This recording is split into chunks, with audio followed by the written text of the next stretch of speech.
In this video we show you some driving footage of the town of Parkes.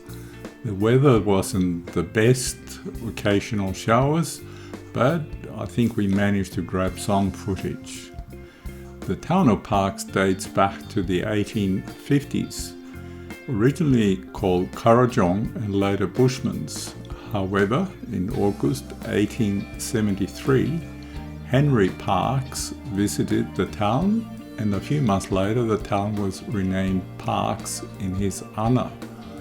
So who was Henry Parkes, or later on called Sir Henry Parkes? Well, Henry was a politician and became the Premier of the colony of New South Wales in May 1872.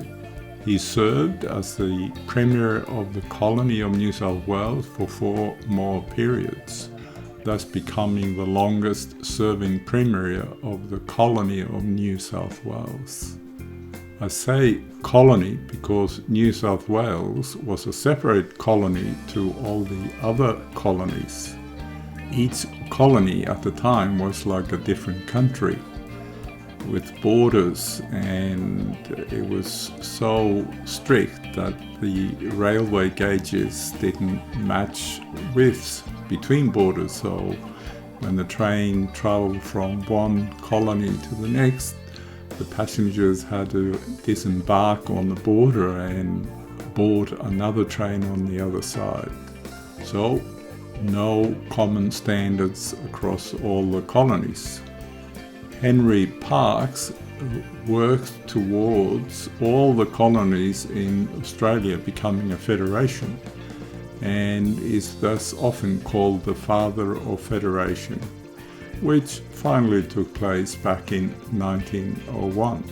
Today, Parkes has a population of around 10,000 people and is the service centre for the area's primary industry, which is of course agriculture. There are also a few mines around the area, as you saw on the way to Parkes.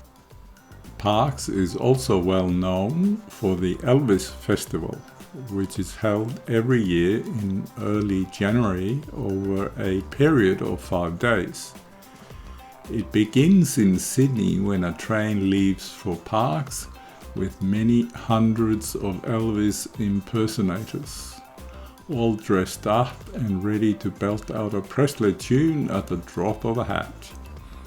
It's become a festival that attracts over 25,000 people to the town every year. As we are there in May, we only found one Elvis, and I of course had a ditty with him, as you can see at the end of this short drive. The drive takes you through the main street in Parkes and ends up at the Memorial Hill, which is a lovely lookout near the centre of town. The memorial was built back in 1920 to commemorate the sacrifices made in the Second World War, and has since been expanded to include subsequent wars Australian soldiers have taken part in. It's a great place for a picnic, on a good day of course, and offers excellent views of Parkes and the surrounding area. I managed to put up the drone there and will release the drone footage as a separate video with this one, so enjoy!